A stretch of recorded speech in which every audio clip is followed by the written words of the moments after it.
Hello everyone, welcome to study with Shri. देखिए, हम लोग कुछ इंपॉर्टेंट क्वेश्चंस का डिस्कशन करेंगे जो कि सभी प्रतियोगिता परीक्षाओं के लिए काफ़ी महत्वपूर्ण है। वो क्वेश्चंस जो है कि किसी न किसी एग्जाम में आए हुए हैं।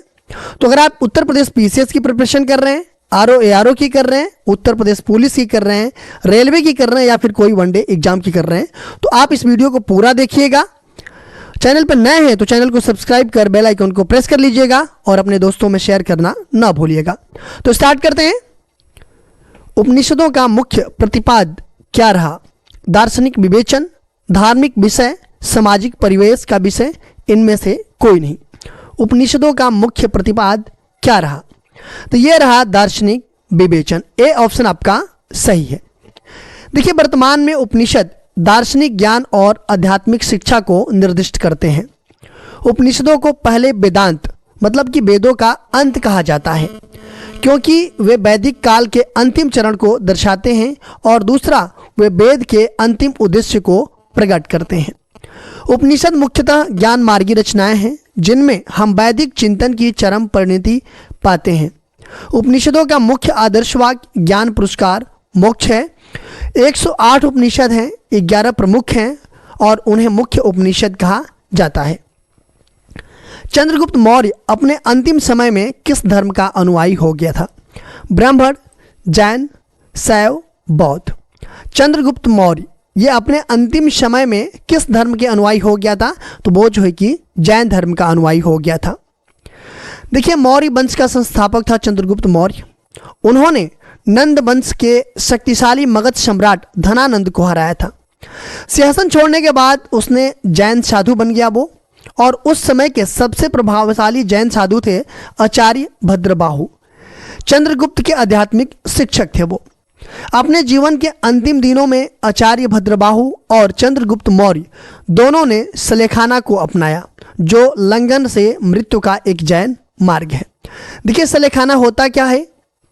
सलेखाना जो है कि एक समाधि बोल सकते हैं, मृत्यु को निकट जान करके अपनाया जाने वाला एक जैन प्रथा है।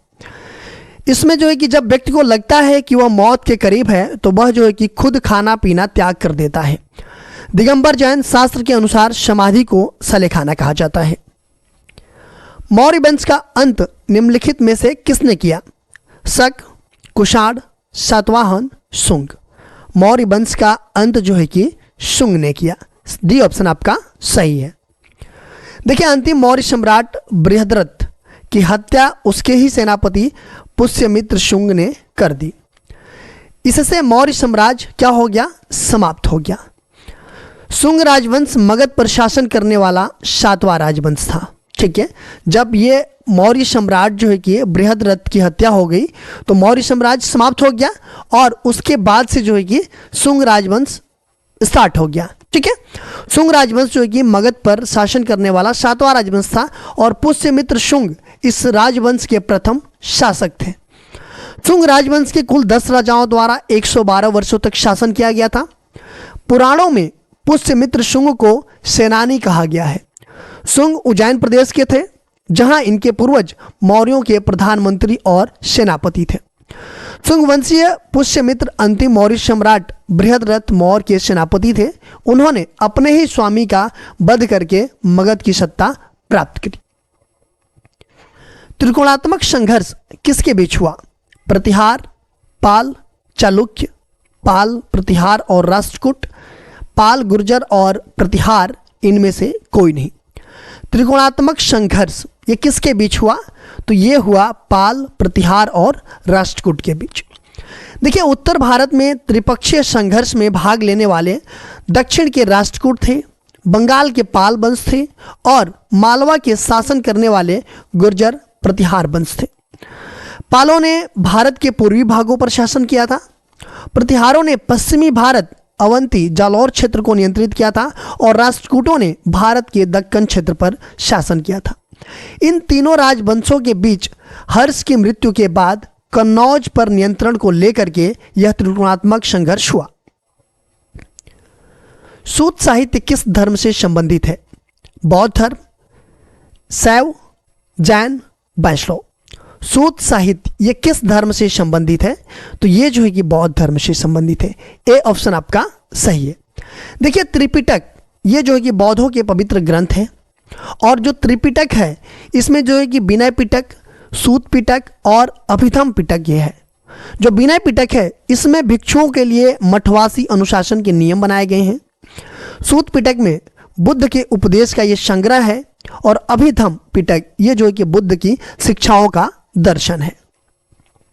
कोणार्क स्थित प्रसिद्ध सूर्य मंदिर का निर्माण किया था नरसिंह प्रथम, प्रताप रुद्र, अनंत वर्मन, नरसिंह द्वितीय। कोणार्क स्थित प्रसिद्ध जो सूर्य मंदिर है उसका निर्माण किसने किया? तो उसका निर्माण जो है कि नरसिंह प्रथम के द्वारा किया गया। देखिए ये जो है कि आपका कोणार्क का सूर्य मंदिर है ये, और इसका निर्माण जो है कि किसने किया था? तो राजा प्रथम नरसिंह देव ने किया था। कोणार्क का जो सूर्य मंदिर है वो भारत के उड़ीसा राज्य के पुरी जिले में समुद्र तट पर पुरी शहर से लगभग 35 किलोमीटर उत्तर पूर्व में कोणार्क में एक सूर्य मंदिर है। मंदिर का श्रेय पूर्वी गंगवंश के राजा प्रथम नरसिंह देव को दिया जाता है और सन 1984 ईस्वी में यूनेस्को ने इसे विश्व धरोहर स्थल के रूप में मान्यता दी है। कोणार्क के सूर्य मंदिर को भारतीय सांस्कृतिक विरासत के लिए इसके महत्व को दर्शाने के लिए भारतीय 10 रुपये का नोट के पीछे कोणार्क सूर्य मंदिर को भी दर्शाया गया है। आप लोगों ने देखा है कि 10 रुपये के नोट के पीछे जो है कि कोणार्क का सूर्य मंदिर है या नहीं है? नहीं देखा होगा तो देख लीजिएगा। प्रसिद्ध बौद्ध लेखक हरिभद्र निम्न में से किस शासक के दरबार में था? देवपाल, गोपाल, महिपाल, धर्मपाल। प्रसिद्ध बौद्ध लेखक हरिभद्र ये जो है कि निम्नलिखित में से किस शासक के दरबार में था? तो ये जो है कि धर्मपाल के दरबार में था। डी ऑप्शन आपका सही है। देखिए पाल वंश के संस्थापक कौन था? तो गोपाल थे, ठीक है। और इनके बाद इनका जो पुत्र था धर्मपाल ये जो कि सिंहासन पर बैठा। धर्मपाल बौद्ध धर्मावलंबी था, उसने काफ़ी मठ और बौद्ध विहार बनवाए थे, ठीक है। वह एक उत्साही बौद्ध समर्थक था। उसके लेखों में उसे परम सौगात कहा गया है, ठीक है। उसने विक्रमशिला और सोमपुरी प्रसिद्ध विहारों की स्थापना उसने ही करवाया था। भागलपुर जिला में स्थित विक्रमशिला विश्वविद्यालय का निर्माण भी इसी ने करवाया था, धर्मपाल ने, ठीक है। उसके देखभाल के लिए 100 गांव दान में दिए थे और प्रतिहार राजा नागभट्ट द्वितीय एवं राष्ट्रकूट राजा ध्रुव ने धर्मपाल को पराजित किया था। विभिन्न सुल्तानों द्वारा निम्नलिखित विभिन्न विभागों में निम्नलिखित युग्मों में से कौन सा युग्म असत्य है?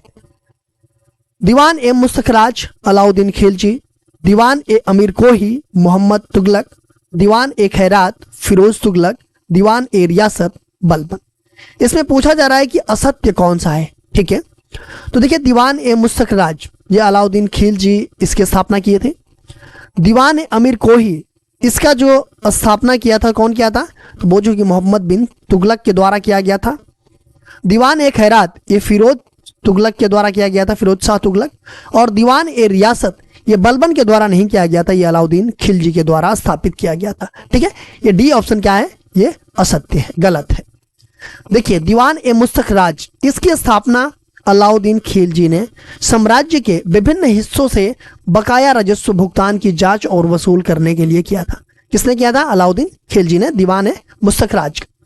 दीवान ए अमीर कोही मोहम्मद बिन तुगलक के द्वारा यह स्थापित किया गया था और यह विभाग राज्य के समर्थन के माध्यम से बंजर भूमि की खेती में लाने के लिए जिम्मेदार था। दीवान ए खैरात फिरोज शाह तुगलक द्वारा स्थापित किया गया। यह एक विभाग था जो कि अनाथों और विधवाओं का देखभाल करता था। दीवान ए रियासत ये अलाउद्दीन खिलजी द्वारा स्थापित किया गया विभाग था और यह सुल्तान के आर्थिक नियमों का पालन करना तथा बाजारों और कीमतों पर नजर रखना इसका काम था। पुरंदर की संधि 1665 ईस्वी में निम्नलिखित शर्तों में से कौन एक सत्य नहीं है? शिवाजी को 35 में से 23 किले मुगलों को समर्पित करने थे। शिवाजी ने अपने पुत्र संभाजी को मुगल बादशाह औरंगजेब की सेवा में भेजना स्वीकार कर लिया। संभाजी को 5,000 मनसब प्रदान किया गया और शिवाजी से यह अपेक्षा नहीं थी कि वह मुगल सेनापतियों को बीजापुर अभियानों में सहायता प्रदान करे। इसमें पूछा जा रहा है कि कौन सा सत्य नहीं है पुरंदर की संधि में? तो ये आपका सत्य नहीं है, ठीक है। बाकी ये जो है कि तीनों ऑप्शन जो है वो सत्य है। देखिए अगर हम बात करें पुरंदर की संधि के बारे में तो ये 1665 ईस्वी में हुआ था मुगल साम्राज्य के सेनापति राजपूत शासक जयसिंह प्रथम और मराठा छत्रपति शिवाजी महाराज, इनके बीच ये संधि हुआ था 11 जून 1665 को। ठीक है, इस संधि पे हस्ताक्षर हुए थे। जयसिंह द्वारा पुरंदर किले की घेराबंदी करने के बाद शिवाजी को समझौते पर हस्ताक्षर करने के लिए मजबूर होना पड़ा था। ठीक है, देखिए जब कोई लड़ाई लगती है तो उस लड़ाई को ख़त्म करने के लिए या तो आप जो है कि ये कर लीजिए कि वहाँ से मतलब हार जाइए, ठीक है, या कुछ चीज़ें हो जाती है। अगर आपको हारना नहीं है, ठीक है, तो आप जो है कि संधि कर लीजिए। ठीक है, कुछ ले दे करके मामला को ख़त्म कर लीजिए। ठीक है, तो ये लड़ाई के बाद लड़ाई को समझौता करने के लिए संधि होती है। ठीक है, तो जयसिंह द्वारा पुरंदर किले की घेराबंदी करने के बाद शिवाजी को समझौते पर हस्ताक्षर करने के लिए मजबूर होना पड़ा। जब शिवाजी ने महसूस किया कि मुगल साम्राज्य के साथ युद्ध केवल साम्राज्य के नुकसान पहुंचाएगा और उनके लोगों को भारी नुकसान होगा, तो उन्होंने मुगलों के अधीन अपने लोगों को छोड़ने के बजाय उन्होंने क्या कर लिया, संधि करने का फैसला किया। निम्नलिखित में से किसने लाहौर के शालीमार बाग का निर्माण मुगल सम्राट द्वारा करवाया गया था? अकबर, जहांगीर, शाहजहां, औरंगजेब। किसने लाहौर के शालीमार बाग का निर्माण किस मुगल सम्राट द्वारा करवाया गया था? तो ये जो है कि आपका औरंगजेब के द्वारा करवाया गया था। डी ऑप्शन आपका सही है। देखिए शालीमार बाग को मुगल सम्राट शाहजहां ने 1641 ईस्वी में बनवाया था। यह पाकिस्तान के लाहौर शहर में सिचुएटेड है और चारों ओर से ऊंची दीवारों से घिरा यह गार्डन अपने जटिल फ्रेमवर्क के लिए प्रसिद्ध है। 1981 ईस्वी में यूनेस्को ने इसे लाहौर किले के साथ विश्व धरोहर स्थल में शामिल किया था। देखिए ताजमहल जैसे, जामा मस्जिद, लाल किले जैसे स्मारक जो है कि शाहजहां के द्वारा बनवाए गए थे। देखिए इस तरह की वीडियो अच्छी लगती है तो आप मेरे चैनल को सब्सक्राइब कर बेल आइकन को प्रेस कर लीजिए कि मेरी जी वीडियो आए तो आपको नोटिफिकेशन मिल जाए। टेलीग्राम पे मेरा चैनल है study with Shri, Telegram group भी है, Facebook page study with Shri के नाम से, इंस्टाग्राम भी है और व्हाट्सअप चैनल भी है स्टडी विद श्री के नाम से। इन सब का लिंक आपको डिस्क्रिप्शन में मिल जाएगा, वहाँ पे क्लिक करते आपको यहाँ पे पहुँच जाएंगे। तो इन सब सारे जगहों से कनेक्ट हो जाइए क्योंकि इन सब सारे जगहों पे स्टडी से रिलेटेड चीज़ें पोस्ट की जाती है जिससे आप लोगों को फ़ायदा पहुंच सकता है। दोस्तों वीडियो अच्छी लगी तो एक लाइक कीजिएगा, एक अच्छा सा कमेंट्स कीजिएगा, अपने दोस्तों में शेयर जरूर कीजिएगा। अगर वीडियो अच्छी नहीं लगी तो डिसलाइक कीजिएगा और कमेंट बॉक्स में मुझे बताइएगा डिसलाइक क्यों किया। वीडियो देखने के लिए धन्यवाद।